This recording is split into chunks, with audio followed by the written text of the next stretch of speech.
हामिदहु व मुसल्लिया अम्मा बादु फ़अऊज़ु बिल्लाहि मिनश शैतानिर रजीम बिस्मिल्लाहिर रहमानिर रहीम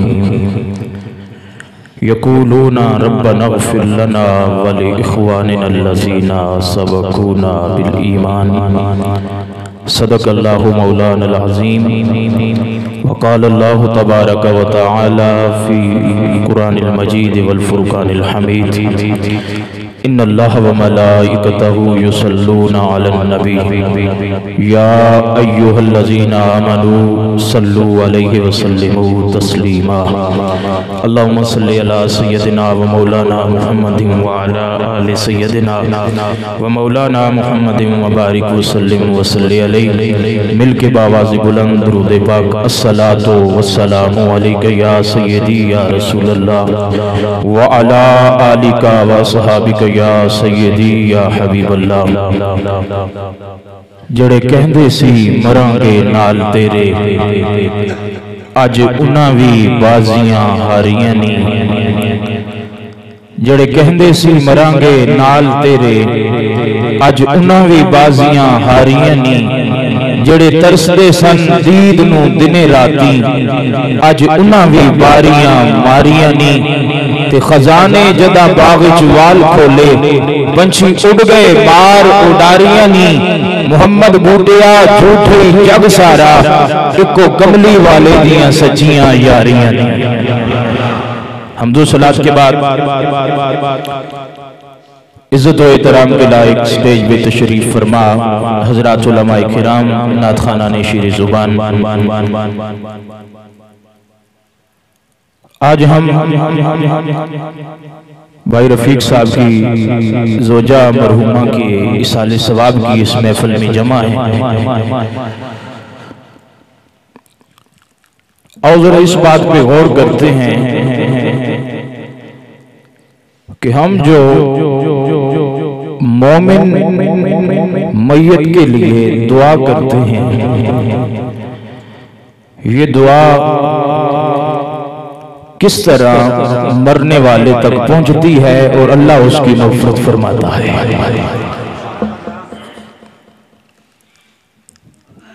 कुरान से जो आए मुक़द्दसा तिलावत करने की सआदत हासिल की। अल्लाह रब्बुल आलमीन ने इरशाद फरमाया कि वल्लज़ीना जाऊ मिन बादिहिम, वो लोग जो उनके बाद आए, यक़ूलूना, वो कहते हैं रब्बना इग़फ़िर लना, अल्लाह तू हमें बख्श दे, वली इख़्वानिना अल्लज़ीना सबक़ूना बिल ईमान, हमारे उन भाइयों को भी बख्श दे जो हमसे पहले ईमान की हालत में दुनिया से जा चुके हैं। यहां पे अल्लाह रब्बुल आलमीन मुसलमानों का तरीका बता रहे हैं कि जो पहले लोग उनके मर चुके हैं अपने मोमिन भाई, उनके लिए ये दुआ करते हैं अल्लाह हमें भी बख्श दे, हमारे उन भाइयों को भी बख्श दे जो ईमान की हालत में जा चुके हैं। तो अगर मरने वाला मोमिन हो, साहिब ईमान हो, उसके लिए दुआ मांगी जाए तो ये शरीयत में जायज भी है और ये दुआ उस तक पहुंचती भी है, उसे फायदा भी पहुंचाती है।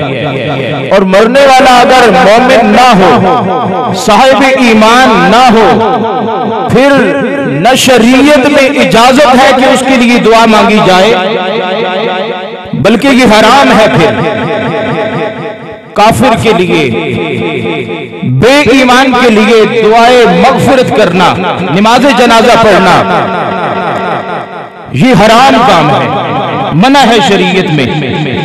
मुनाफिक ऊपर से नबी पाक अलैहिस्सलातु वस्सलाम के साथ रहते, अंदर से रसूल के खिलाफ, दीन इस्लाम के खिलाफ बगावतें करते, मुनाफिकत से काम लेते। अल्लाह रब्बुल आलमीन ने वाज़ेह अंदाज में मुस्तफ़ा को हुक्म दे दिया, ला तुसल्ली अलैहिम, ए हबीब इनकी नमाज़ जनाजा नहीं पढ़नी, बल्कि यहां तक कह दिया ला तकुम अला कब्रिही, नहीं इनकी कब्र पे जाके खड़े होना। तो दुआ उसके लिए फायदेमंद है। जो साहिब ईमान हो, जो साहिब ईमान ही ना हो, उसके लिए दुआ करना ये हराम भी है और ना ही इसका उसे कोई फायदा पहुंचता है। हजरात गिरामी आओ जरा गौर कीजिए, हम जो दुआ मांगते हैं मरने वाले मोमिन के लिए साले सवाब करते हैं, इसका फायदा उसे किस तरह पहुंचता है। मेरे करीम आका अलैहिस्सलाम ने इरशाद फरमाया कि जब एक आदमी मर जाता है, इस दुनिया से चला जाता है, उसके अमाल का सिलसिला मुनक़ते हो जाता है। फरमाया मगर 3 अमल ऐसे होते हैं उसके मरने के बाद भी इनका सवाब उसे पहुंचता रहता है। उच्च चाकू जरा सुभान अल्लाह। और जरा और कीजिए, वो 3 कौन सी अमल है मरने वाले मोमिन को मरने के बाद भी उनका सवाब पहुंचता है। मेरे करीम आका ने फरमाया पहला अमल सदक़तुन जारियतुन, ऐसा सदका जो करने वाला कर गया, उसके मरने के बाद भी वो सदका जारी रहा। मेरे आका फरमाते हैं जब तक उसका की हुआ सदका कायम रहेगा, मरने वाला कब्र में लेटा होगा, उसे सवाब मिलता रहेगा। दूसरा अमल कि मरने के बाद जो उस मोमिन को फायदा पहुंचाता है, फरमाया इल्मुन नाफिउन युंतफउ बिही, वो इल्म नाफे कि इसके मरने के बाद भी लोग उससे फायदा उठाते रहें। सदका जारिया की मिसाल तो ऐसे है, एक आदमी ने कुआं खुदवा दिया, वो फोत हो गया, लोग कुएं से पानी भरते रहेंगे, इस्तेमाल करते रहेंगे, मरने वाले को सवाब पहुंचता रहेगा। भाई रफीक साहब ने अपनी ज़ौजे मोहतरमा के लिए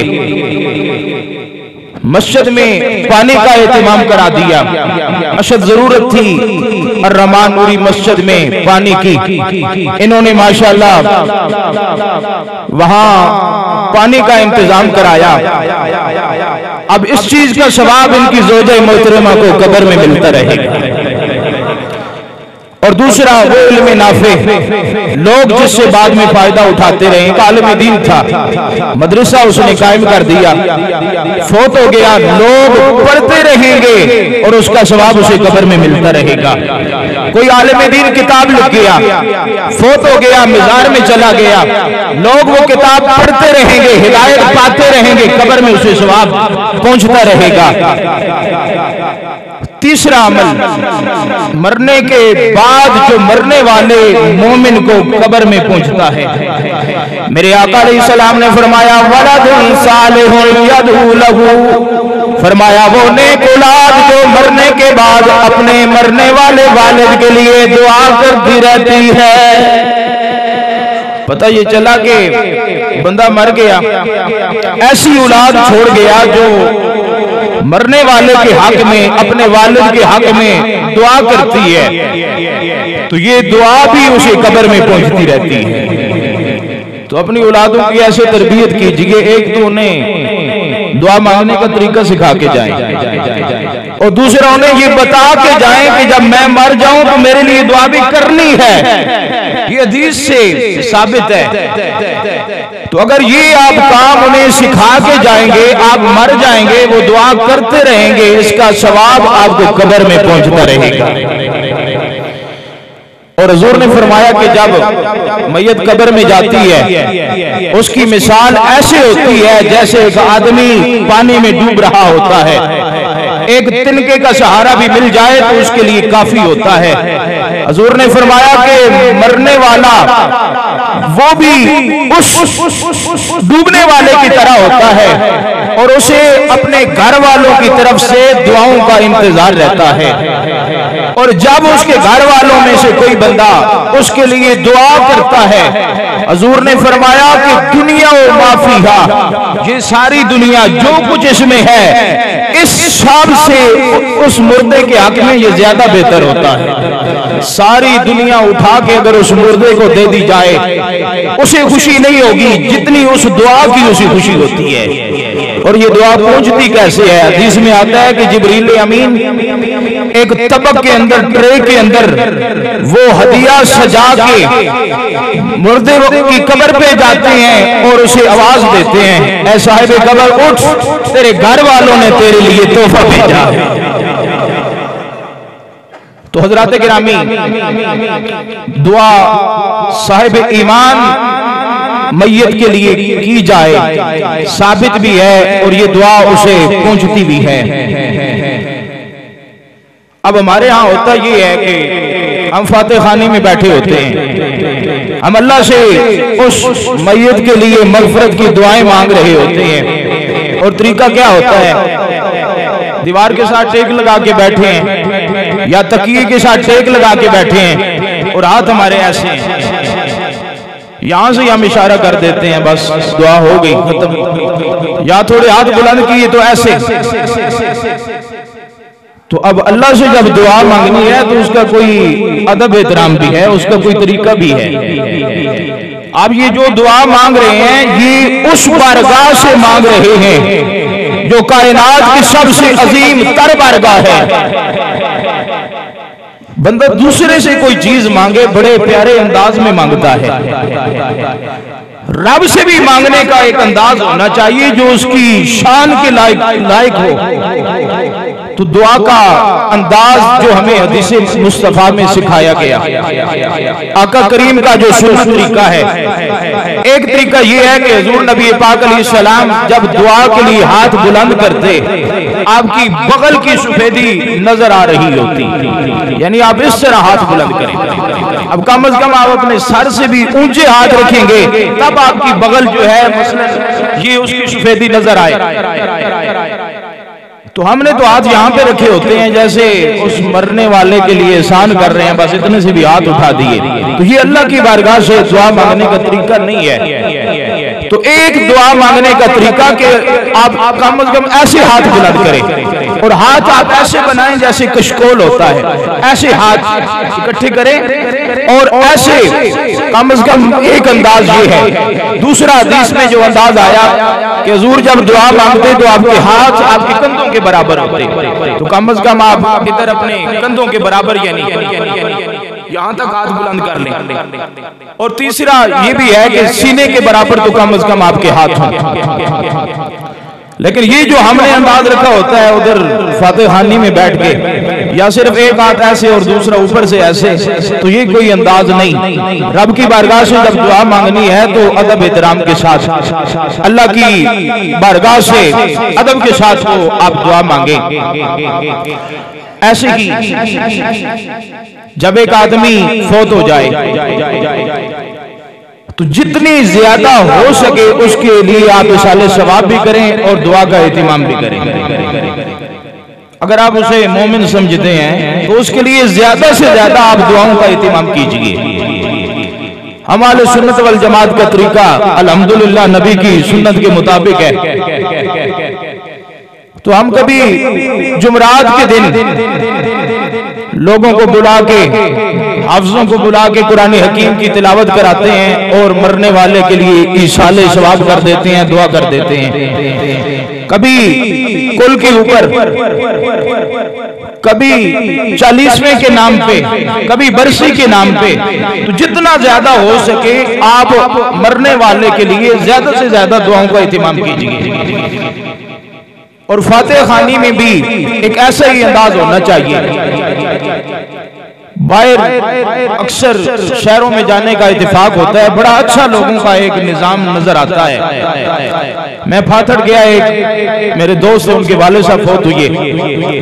जब हम वहां पे पहुंचे जनाजे में अभी काफी देर थी, 2-3 घंटे बाकी थे।